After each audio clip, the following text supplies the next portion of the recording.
When it comes to fees in cryptocurrency, I think we often overlook the value of a feeless system.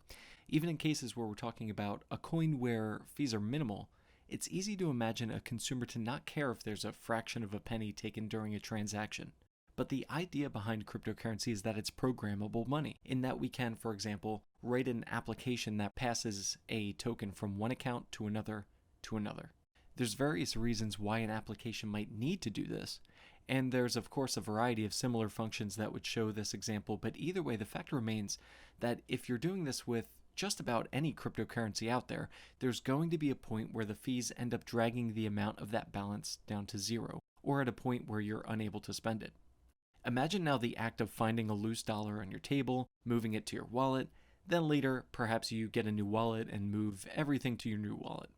This process of moving your cash around didn't cost you anything, and when it comes to cryptocurrency, I think we should strive towards that same goal. Nano is one of the few cryptocurrencies that securely runs its network taking zero fees per transaction. And while this is great for making transactions due to, let's say, a sale, you have the ability to move your funds from one account to another without needing to look up how much you might lose in the transaction due to fees, and I think this is a huge benefit. This is really cool because you can choose how to store your own money with no real cost to that. Maybe you want to split up your nanos so that each account only stores 100 nano each. Maybe you have 8 different accounts to track payments for your 8 different apps, and at the end of the month you consolidate all of that nano into a single account. You have the ability to do so while not changing the total amount of your balance in the process. I think in a way there's actually a security element to this as well, at least in the terms of usability. Imagine you just learned about crypto a few months ago. So you bought some Bitcoin and wanted to make sure your Bitcoin was safe, so you were told to get some wallet software. Great, so now you get this seed thing from the wallet, and that's how you get into your coins. Cool, so you write that down.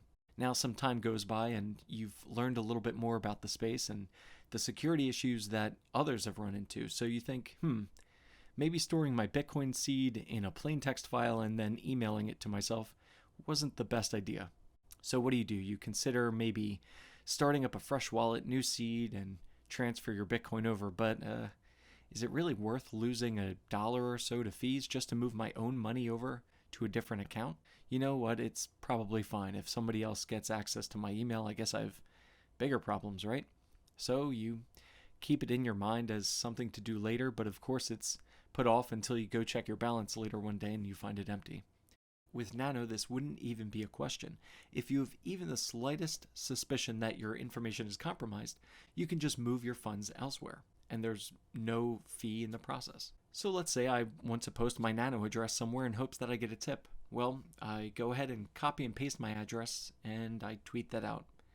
But then you realize, wait, that was my seed. Well, time to make a new account. And within a few seconds you have your funds moved over. So you made a mistake. But at least now you can fix that mistake without having to worry about losing any fees in the process.